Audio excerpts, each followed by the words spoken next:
Assalamualaikum warahmatullahi wabarakatuh. Innal hamdalillah nahmaduhu wa nasta'inuhu wa nastahdihi wa nastaghfiruh wa natubu ilaihi wa natawakkalu alaihi wa na'udzu billahi min shururi anfusina wa sayyiati a'malina. Man yahdihillahu fala mudilla lahu wa may yudlil fala hadiya lahu. Ashhadu an la ilaha illallah la syarika lahu. Lahul mulku wa lahul hamdu yuhyi wa yumiitu wa huwa ala kulli syai'in qadir. Wa la hawla wa la quwwata illa billahil aliyyil azim. اللهم لا سهل إلا ما جعلته سهلا وأنت تجعل الصعب والحزن إذا شئت ربي سهلا. اللهم إنك عفو تحب العفو فاعف عنا وعن والدينا وعن مشايخنا وعن أساتذتنا وعن جميع المؤمنين والمؤمنات المسلمين والمسلمات الأحياء منهم والأموات إنك سميع قريب مجيب الدعوات ويا قاضي الحاجات. اللهم صل وسلم وبارك على سيدنا محمد وعلى آل سيدنا محمد كما صليت وسلمت وباركت على سيدنا إبراهيم وعلى آل سيدنا إبراهيم في العالمين إنك حميد مجيد. أما بعد. Saudara penerbit Al-Ustaz Mahdi Syarudin, sidang pendengar yang dirahmati dan dikasihi Allah sekalian, kita masih lagi membincangkan tentang episod gambaran kehidupan dunia dan orang-orang yang tertipu padanya, iaitu firman Allah Subhanahu wa taala dari ayat 32 hingga ke 38. أعوذ بالله من الشيطان الرجيم واضرب لهم مثل رجلين جعلنا لأحدهما جنتين من أعناب وخففناهما بنخل وجعلنا بينهما زرعا كلتا الجنتين آتت أكلها ولم تظلم منه شيئا وفجرنا خلالهما نهرا وكان له ثمر فقال لصاحبه وهو يخاوره أنا أكثر منك مالا وأعز نفرا ودخل جنته وهو ظالم لنفسه قال ما أظن أن تبيد هذه أبدا وما أظن الساعة قائمة ولئن رددت إلى ربي لأجدن خيرا منها منقلبا قال له صاحبه وهو يخاوره أكفرت بالذي خلقك من تراب ثم من نطفة ثم سواك رجلا لكن هو الله ربي ولا أشرك بربي أحدا. Maksudnya, dan berikanlah kepada mereka satu perumpamaan antara dua orang lelaki yang kami jadikan bagi seorang di antara mereka yang kafir itu dua buah kebun anggur yang kami kelilingi kedua itu dengan pohon-pohon korma, dan di antara kedua kebun itu kami adakan ladang. Kedua buah kebun itu menghasilkan buahnya, dan kebun itu tiada kurang buahnya sedikit pun, dan kami alirkan sungai di celah-celah kedua kebun itu. Dan dia mempunyai kekayaan yang besar. Maka dia berkata kepada kawannya yang mukmin ketika dia bercakap kepadanya, hartaku lebih banyak dari hartamu dan pengikut-pengikutku lebih kuat. Dan dia memasuki kebunnya sedang dia zalim pada dirinya sendiri. Dia berkata, aku kira kebun ini tidak akan binasa selama-lamanya, dan aku tidak mengira hari kiamat itu akan datang. Dan sekiranya aku dikembalikan kepada Tuhanku, pasti aku akan mendapat tempat kembali yang lebih baik dari kebun-kebun ini. Kawannya yang mukmin berkata kepadanya sedang dia bercakap-cakap dengannya, apakah kamu kafir kepada Tuhan yang menciptakan kamu dari tanah, kemudian dari titis mani, lalu dia menjadikan kamu seorang lelaki yang sempurna? Tetapi aku percaya bahawa dialah Allah Tuhanku, dan aku tidak mempersekutukan sesuatu pun dengannya. Sidang pendengar yang dirahmati dan dikasihi Allah sekalian, kita dapat lihat di sini bagaimana dialog yang berlaku di antara seorang yang memegang qiyam baqiyah dengan seorang yang memegang qiyam faniyah, kata Syed Qutb. Seorang yang memegang nilai-nilai ketakwaan kepada Allah Subhanahu wa taala, dan sementarahan pula di sebelah sana satu pihak yang berpegang kepada nilai-nilai yang tidak kekal, nilai-nilai dunia yang disangka berkekalan tetapi sebenarnya merupakan fata morgana yang menipu dan membahayakan dia sebenarnya. Dan sekali lagi kita lihat dalam ayat yang ke-33, 34, sahabat yang kafir, yang kaya ini menjadikan yastik ukuran dalam kehidupan ini dinilai pada kedudukan kebendaan hartanya. Contohnya pada kebun-kebunnya yang hebat yang menghasilkan buah-buah, dan pada pengikut-pengikutnya, penyokong-penyokongnya yang ramai. Dianggap itulah yang menjadi kayu ukur nilai manusia di sisi Tuhan. Lalu sidang pendengar yang dirahmati dan dikasihi Allah sekalian, kalau kita lihat di sini berkata Qatadah menjelaskan, Qatadah merupakan seorang tabi'in masyhur, wallah, ini merupakan umniya al-fajir, kathratul mal wa izzatun nafar. Ini merupakan angan-angan dan impian orang-orang yang lalai. Dia sentiasa berfikir tentang bagaimana nak membanyakkan harta dan mendapat sokongan yang banyak. Lagi banyak harta lagi dia tidak puas. Seperti yang dijelaskan dalam hadis sahih riwayat Bukhari Muslim, "Law kana li ibni Adam wadiyan min dhahab la tamanna tsani." Kalau seorang ada mempunyai satu lembah emas, dia minta yang kedua. Dan dia dapat dua, dia tak puas, dia minta lagi seterusnya. Wala yamla fa ibni Adam ila turab wa taballahu ala man tab. Dan dia tidak akan merasa puas sehinggalah bila dibaringkan, dia kenakan tanah ke mukanya, barulah dia berhenti untuk mencari dunia. Ini bagi mereka yang lalai, yang menjadikan dunia itu sebagai segala-galanya dalam hidup, menjadi fokus utama dalam hidup. Telah kita bincangkan sebelum ini bagaimana sifat qanaah perlu menghiasi diri kita. Yang dalam hadis sahih riwayat Tirmizi, Nabi pernah menjelaskan, "Man kanatid dunya hamahu shattatallahu syamlahu wa ja'ala faqrahu baina ainaihi wa lam ya'tihi minad dunya illa ma qaddara lahu. Wa man kanatil akhiratu hammahu jama'allahu syamlahu wa ja'ala ghinahu fi qalbihi wa atathu dunya wa hiya raghimah."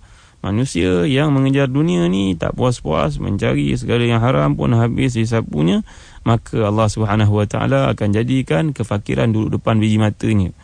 Dan dunia ini tidak datang kepada dia melainkan apa yang Allah tetapkan. Dan Allah akan hancurkan urusannya. Tetapi bagi manusia yang menjadikan akhirat itu objektif hidupnya yang diutamakan, maka Allah Subhanahu Wa Taala akan menjadikan dalam hati ini ada perasaan kaya. Dan Allah SWT akan kumpulkan, bantu dia menyelesaikan segala urusannya, dan dunia itu akan datang kepadanya walaupun tidak diminta. Jadi sidang pendengar yang dirahmati dan dikasihi Allah sekalian, ini bandingan orang-orang yang ingkar dan orang-orang yang beriman yang dikemukakan oleh Allah SWT. Lihat, ini adalah satu sifat yang telah kita bincangkan, namanya ghurur. Ghurur ini bila merasakan kita sudah sampai ke satu tahap dan tidak perlu kepada Allah SWT. Na'udzubillah, penyakit sedemikian dapat berlaku menimpa seseorang. Itu sebabnya sidang pendengar yang dirahmati dan dikasihi Allah sekalian, Allah ni menguji kita. Allah menguji kita supaya kita ingat padanya. Kalau tidak, kita merasa diri kita ni kalla innal insana la yatgha ara'ahu istaghna. Manusia itu dia akan melampaui batas. Bila dia merasakan dirinya cukup dan tidak ada ujian dalam hidup, maka dia merasa dia tidak perlu kepada sesiapa. Jadi Allah Subhanahu Wa Taala membawakan gambaran ini supaya kita orang beriman merasa sedar segala anugerah Allah Subhanahu Wa Taala ini untuk disyukuri, untuk kita tingkatkan keimanan kepada Allah Subhanahu Wa Taala dengan ibadah yang kita persembahkan dan sebagainya. Jadi disebut oleh Ibn Katsir, wa dzalika igtiraran minhu lima ra'a fiha min az-zuru' wath-thimar wal-ashjar wal-anhar mutarida fi jawanibiha wa arja'iha dhanna annaha la tafna wala tatluf wala tahlik wa dhalika liqillati 'aqlihi wa dha'fi yaqinihi billahi wa 'ijabihi bil hayati dunya wa zinatiha wa kufrihi bil akhirah. Orang-orang yang kafir ini ukurannya adalah ukuran dunia. Dia tidak fikir langsung kekuasaan Allah SWT untuk memberikan kepadanya, memusnahkan harta yang dimilikinya itu. Tidak ada dalam sifirnya. Dia fikir dari sudut matematik, dari sudut ukuran manusia yang tidak melihat bagaimana kemampuan Allah SWT untuk menurunkan kebinasaan kepada harta yang dimiliki. Sebelum ini telah kita bincangkan apakah kalimah yang paling tepat untuk kita ucapkan bila kita melihat satu-satu peluang perniagaan, melihat tanaman hampir menjadi. Dan demikian juga bila kita mengalami sesuatu masalah, katalah bila dah berlaku satu perkara yang tidak kita duga, maka ada doa yang perlu kita amalkan. Tadi Masya Allah la quwwata illa billah, bila sebelum satu perkara yang buruk terjadi. Tapi takdir Allah Subhanahu Wa Taala, kita berjumpa dengan doktor, mendapatkan nasihat, tidak ada penyelesaian, penyakit ini misteri, tak ada penyelesaian. Maka sidang pendengar yang dirahmati dan dikasihi Allah sekalian, kata Syekh Abdul Wahid Salam Bali dalam kitabnya Sarimul Battar, amalkanlah kita untuk membaca yang pertama suratul Fatihah. Al-Fatihah ni ibu segala penyakit. Yang kedua, bacakan ayatul kursi, ayat 255 dari surah Al-Baqarah. Kemudian dua ayat yang terakhir dari suratul Baqarah, mulai daripada amanar rasul dan la yukallifullahu nafsan illa wus'aha sampai habis ayat 285 dan 286. Kemudian bacalah 3 qul, bermula dengan qul huwallahu ahad, sempurna. Kemudian qul a'udzu birabbil falaq, sempurna. Kemudian qul a'udzu birabbin nas. Amalkan baca sebanyak yang boleh. Bila kita melihat satu penyakit berlaku atau satu kemusnahan berlaku, kita pohon kepada Allah Subhanahu Wa Taala. perlindungan dan kita pohon mudah-mudahan dengan mengamalkan bacaan seperti ini kita dapat mengubat pesakit di antara kita. Dan satu lagi doa yang Nabi SAW amalkan kepada seorang sahabat. Ini satu kisah yang dikemukakan oleh Al-Imam Al-Hakim dalam kitab Al-Mustadraknya. Satu kisah seorang sahabat Nabi yang bernama Amir bin Rabi'ah dan seorang bernama Sahal bin Hunayf. Dalam perjalanan mereka untuk menuju ke satu destinasi yang disuruh Nabi SAW, perjalanan ini nampak gaya dia, seluruh hadis ni jauh. Mereka berjalan dan akhirnya berjumpa dengan anak sungai ataupun satu takungan air, yang mana orang Arab susah untuk berjumpa dengan tempat-tempat seperti ini, barangkali oasis. Bila ditemui oleh Amir bin Rabi'ah dan kawannya Sahal bin Hunayf, Sahal mengatakan, badan aku lekit, jadi aku perlu membersihkan badan dalam takungan air ataupun sungai ini. Lalu dia mencari satu tempat yang terlindung dari pandangan orang untuk mandi. Lalu bila dia pergi ke tempat tersebut, mungkin kawasan yang agak terlindung dari pandangan sahabat nama Amir ini, lalu dia pun membuka baju. Tapi Amir masih lagi dapat melihat Sahal. Amir bin Rabi'ah ni ternampak tubuh Sahal bin Hunayf. Wallahu a'lam. Mungkin tubuhnya seorang yang putih, melepak, lalu menimbulkan dalam perasaan Amir ini satu perasaan, Allah, cantiknya tubuh dia. Terfikir begitu saja memadai untuk menyebabkan Sahal bin Hunayf ini akhirnya pengsan dalam air ini, tak boleh bangkit, dipanggil pun tidak menyahut. Lalu Amir yang merasa kebingungan, tidak ada pilihan melainkan pergi kejar balik semula mencari Nabi SAW. Dan akhirnya Nabi pun datang dan Nabi mengatakan bahawa si Sahal bin Hunayf ini sudah ditimpa Ain ni pandangan mata yang berbahaya. Jadi bila dah berlaku satu perkara, malam baca, Nabi SAW menggalakkan, menyarankan kepada kita untuk membaca Allahumma azhib kharraha wa bardaha wa wasabaha. Allahumma azhib kharraha wa bardaha wa wasabaha. Allahumma azhib kharraha wa bardaha wa wasabaha. Yang maksud, ya Allah, hilangkanlah kepanasan, kesejukan dan penyakit yang menimpanya. Jadi ini kalau sesuatu musibah sudah berlaku, sebaik-baiknya yang kita belajar, to prevent is better than to cure. Bahawa kita mencari langkah-langkah awalan untuk menyelamatkan, untuk mengelakkan berlaku, lebih baik daripada langkah-langkah merawat. Jadi apa-apa sekalipun, kita beli kereta ada doa dia, kita masuk rumah baru ada doa dia, kita melihat anak-anak yang baru lahir ada doa dia. Dan muslim-muslimat yang dirahmati dan dikasihi Allah sekalian, sebenarnya segala yang ada dalam Quran, dalam sunnah merupakan doa yang paling baik untuk kita amalkan. Dan Alhamdulillah selama kuliah ni berjalan, telah pun kita dapat bukukan doa-doa daripada Al-Quran dan doa-doa daripada hadis-hadis yang sahih. Mudah-mudahan dapat menjadi bekalan dalam hidup kita nak mencari redha Allah Subhanahu Wa Taala dengan berpandukan kepada huda, berpandukan kepada hidayah yang Allah Subhanahu Wa Taala kurniakan. Manusia Muhammad sallallahu alaihi wasallam, amalan-amalan yang baginda anjurkan kepada kita untuk melakukannya. Jadi muslim-muslimat yang dirahmati dan dikasihi Allah sekalian, ini satu episod yang menggambarkan tentang kehancuran apa yang dimiliki oleh hamba yang ingkar ini. Kemudian kita lihat ayat ke-39. A'udzubillahi minasyaitanirrajim.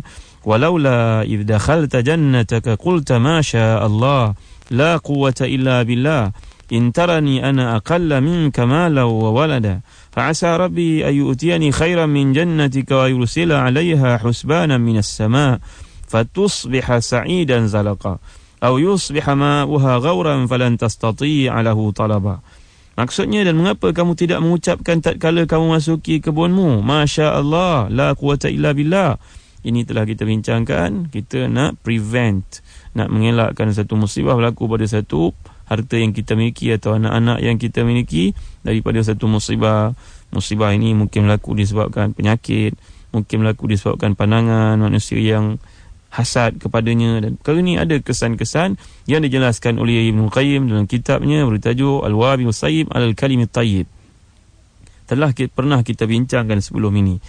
Jadi kalaulah kamu mengamalkan macam Masya Allah, la quwata illa billah, kalimah yang ringan tapi besar manfaat di sisi Allah SWT, apakah kamu tidak akan kesal dan mudah untuk mengucapkan kalimah itu.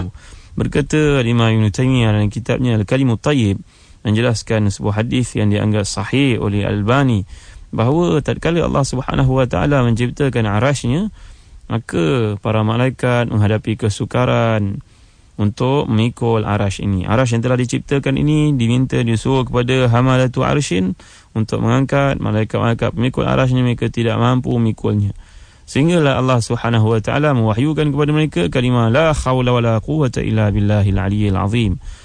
Diwahyukan kepada mereka untuk mengamalkan kalimah itu, barulah kerja yang berat akhirnya menjadi mudah. Dengan sebab itu saya menasihatkan diri saya dan para pendengar sekalian, banyaklah mengucap kalimah la haula wala quwwata illa billahil aliyyil azim. Antara kanzun min kunuz as-sawab yang disebut dalam sebuah hadis Nabi sallallahu alaihi wasallam, antara apa yang boleh kita panggil sebagai harta simpanan seorang di sisi Allah Subhanahu wa taala dengan banyak mengucapkan la haula wala quwwata illa billahil aliyyil azim. InsyaAllah dalam kuliah akan datang kita akan bincangkan bagaimana dimasukkan Allah Subhanahu wa taala wal baqiyatus salihatu khairun 'inda rabbika thawaba wa khairun amala. Ayat ke-46 ada kaitan dengan ayat tentang zikrullah yang perlu kita amalkan, yang perlu kita hiasi di kita masa ke semasa. Mudah-mudahan dengan mengamalkan zikrullah ni hati kita disinari dengan nur Allah Subhanahu wa taala. Dalam kuliah yang sebelum ini telah kita bincangkan keutamaan zikrullah yang disenaraikan oleh Al-Imam Ibn Qayyim dalam kitabnya Bada'iul Fawaid. InsyaAllah dalam kuliah akan datang kita akan lihat lanjutan daripada ayat-ayat Allah SWT yang menceritakan penyingkiran orang yang tidak beriman, yang kafir ini dari rahmatnya di dunia lagi. Mudah-mudahan menjadi iktibar kepada kita semua. Wallahu a'lam wa sallallahu ala sayyidina Muhammad wa ala alihi wa sahbihi wa baraka wa sallam. Wassalamualaikum warahmatullahi wabarakatuh.